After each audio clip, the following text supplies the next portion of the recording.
નમસ્કાર દર્શક મિત્રો, @ગુજરાતમાં આપનું સ્વાગત છે। ગુજરાતમાં લાંબા સમયથી મેઘરાજાએ વિરામ લીધો છે। ચોમાસામાં વરસાદ ખેંચાતા ખેડૂતોની પણ ચિંતા વધી ગઈ છે।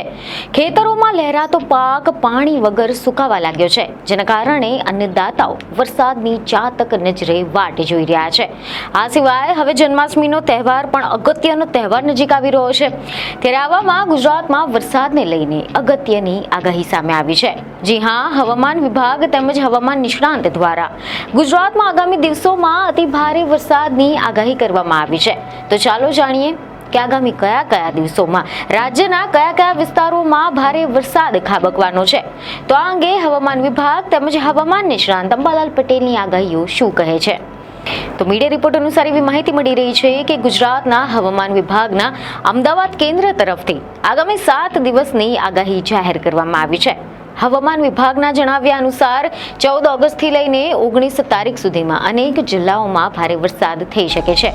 હવામાન વિભાગ પ્રમાણે રાજ્યમાં 4 જેટલી વરસાદી સિસ્ટમ સક્રિય થઈ છે અને આના કારણે વરસાદમાં તીવ્રતા આવવાની છે, એટલે કે હવે વરસાદના નવા રાઉન્ડ માટે ગુજરાતના લોકોને હવે વધુ રાહ નહીં જોવી પડે। 15 ઓગસ્ટ અને જન્માષ્ટમીના અગત્યના તહેવાર દરમિયાન પણ રાજ્યમાં ચોમાસું ફરી એકવાર સક્રિય થઈ રહ્યું છે, જેના માટે મોટાભાગના જિલ્લાઓમાં હળવાથી મધ્યમ વરસાદની આગાહી છે। કેટલાક જિલ્લાઓમાં અતિ ભારે વરસાદ પડવાની પણ આગાહી કરવામાં આવી છે। ચોમાસાની સિસ્ટમની જો આપણે વાત કરીએ તો એક મોન્સૂન ટ્રફથી રચના થઈ છે, જે ભટિંડા, પટિયાલા તેમજ દહેરાદૂનથી લઈને અરુણાચલ પ્રદેશ સુધી ફેલાયેલું છે। આ સિવાય બંગાળની ખાડી પર પણ સમુદ્રની સપાટીથી 3.1 કિલોમીટરથી લઈને 5.8 કિલોમીટર સુધીની ઊંચાઈએ એક અપર એર સાયક્લોનિક સર્ક્યુલેશનની રચના થઈ છે, જેની અસર હેઠળ બંગાળની ખાડી ઉપર એક લો પ્રેશર એરિયા રચાય તેવી પણ સંભાવના છે, જે કેટલાક વિસ્તારોમાં વરસાદ લાવી શકે છે। આગામી 24 કલાકમાં તે વધુ શક્તિશાળી બનવાની પણ આગાહી કરવામાં આવી છે, એટલે કે ગુજરાત પર એક સાથે આટલી બધી સિસ્ટમ એક્ટિવ થઈ ગઈ છે અને આના જ કારણે ભારે વરસાદની આગાહી કરવામાં આવી છે। અહેવાલ એવા મળી રહ્યા છે કે હવામાન વિભાગે જણાવ્યું છે કે એક સાથે 4 સિસ્ટમ સક્રિય થતા રાજ્યમાં વરસાદી માહોલ જામશે। રાજ્યમાં કેટલાક જિલ્લાઓમાં સામાન્યથી લઈને હળવા વરસાદની પણ આગાહી કરવામાં આવી છે, જેમાં હવામાન વિભાગે એવી જાણકારી આપી છે આજે એટલે કે 14મી તારીખે 14 ઓગસ્ટે અરવલ્લી, પંચમહાલ, દાહોદ, વડોદરા, છોટાઉદેપુર, નર્મદા, સુરત, ભરૂચ, ડાંગ, વલસાડ જિલ્લામાં વરસાદ પડી શકે છે। જ્યારે આવતીકાલની જો આપણે વાત કરીએ એટલે કે 15મી ઓગસ્ટે પાટણ, મહેસાણા, સાબરકાંઠા, ગાંધીનગર, બનાસકાંઠા, અમદાવાદ, અરવલ્લી, ખેડા, મહીસાગર, પંચમહાલ, દાહોદ, છોટાઉદેપુર, સુરત, ડાંગ, તાપી આ બધા જ જિલ્લાઓમાં છૂટાછવાયા સ્થળે ભારે વરસાદની સંભાવના વ્યક્ત કરવામાં આવી છે। અમદાવાદ સ્થિત હવામાન વિભાગના બુલેટિન પ્રમાણે 16 ઓગસ્ટે શનિવારથી ગુજરાતના મોટાભાગના વિસ્તારોમાં ચોમાસું સક્રિય થવાનું છે। 16મી તારીખ માટે યલો એલર્ટની પણ જાહેરાત કરવામાં આવી છે, જેમાંની સાથે જ પવનની ઝડપ 30થી લઈને 40 કિલોમીટર પ્રતિ કલાક રહી શકે છે। આ દરમિયાન બનાસકાંઠા, પાટણ, મહેસાણા, સાબરકાંઠા, ગાંધીનગર, અરવલ્લી, ખેડા, અમદાવાદ, આણંદ, પંચમહાલ, દાહોદ, મહીસાગર, વડોદરા, છોટાઉદેપુર, નર્મદા, ભરૂચ, સુરત, ડાંગ, તાપી, નવસારી, વલસાડ, દમણ, દાદરા અને નગર હવેલી, સુરેન્દ્રનગર, રાજકોટ, જામનગર, પોરબંદર, જૂનાગઢ, અમરેલી, ભાવનગર, મોરબી, દ્વારકા, ગીર સોમનાથ આની સાથે જ બોટાદ, કચ્છ અને દીવમાં પણ છૂટાછવાયા સ્થળો પર હળવાથી મધ્યમ વરસાદ થવાની શક્યતા વ્યક્ત કરવામાં આવી છે। જ્યારે 17 ઓગસ્ટે એટલે કે રવિવારે રાજ્યમાં ઘણી જગ્યાએ ભારેથી ભારે વરસાદ થાય તેવી પણ હવામાન વિભાગે આગાહી કરી છે। 17મી તારીખે પંચમહાલ, દાહોદ, વડોદરા, છોટાઉદેપુર, નર્મદા, ભરૂચ, સુરત, ડાંગ, તાપી, નવસારી, વલસાડ તેમજ દમણ, દાદરા નગર હવેલીમાં ભારે વરસાદ થવાની શક્યતા છે।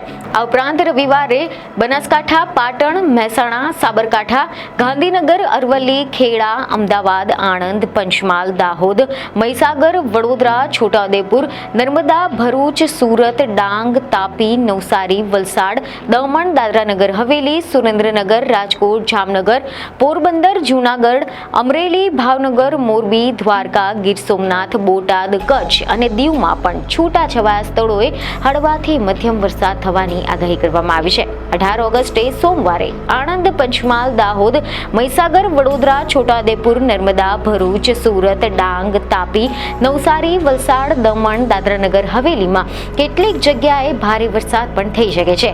જ્યારે 19 ઓગસ્ટે પણ યલો એલર્ટની જાહેરાત કરવામાં આવી છે. મંગળવારે પંચમહાલ, દાહોદ, વડોદરા, છોટાઉદેપુર, નર્મદા, ભરૂચ, સુરત, ડાંગ, તાપી, નવસારી, વલસાડ, દમણ, દાદરાનગર હવેલી આની સાથે જ અમરેલી, ભાવનગર, ગીર સોમનાથ અને દીવમાં છૂટાછવાયા સ્થળો પર ભારે વરસાદ થવાની પણ આગાહી છે. આ ઉપરાંત એવા અહેવાલ મળી રહ્યા છે કે ખાનગી સમાચાર સંસ્થા સ્કાયમેટ મુજબ ઉત્તર પ્રદેશ, તેલંગાણા, મધ્યપ્રદેશ, વિદર્ભ સહિતના દક્ષિણ છત્તીસગઢ અને ભારતના પશ્ચિમ કિનારે મધ્યમથી ભારે વરસાદ થઈ શકે છે. ત્યાર પછી તમિલનાડુ, ગુજરાત અને પશ્ચિમ રાજસ્થાનમાં વરસાદ થવાની સંભાવના છે.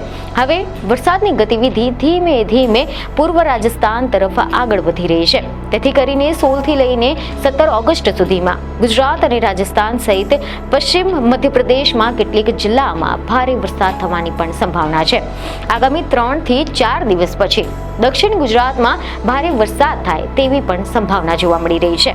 હવે જો આપણે વાત કરીએ કે ગુજરાતના વરસાદને લઈને જાણીતા હવામાન નિષ્ણાંત અંબાલાલ પટેલની આગાહી શું કહે છે, તે અહેવાલ એવા મળી રહ્યા છે કે હવામાન નિષ્ણાંત અંબાલાલ પટેલે મોટી આગાહી કરી નાખી છે. આગામી 24 કલાકમાં ગુજરાતના અનેક વિસ્તારોમાં વરસાદનું આગમન થવાનું છે. 17 ઓગસ્ટથી બંગાળની ખાડીમાં બનેલી મજબૂત સાયક્લોનિક સિસ્ટમ ગુજરાત તરફ આગળ વધવાની છે અને આના કારણે દક્ષિણ ગુજરાતમાં ડાંગ, વલસાડ, ભરૂચ અને જંબુસરમાં ભારેથી ભારે વરસાદની શક્યતા છે. આ વિસ્તારોમાં 8 થી લઈને 10 ઇંચ સુધી વરસાદ થઈ શકે છે.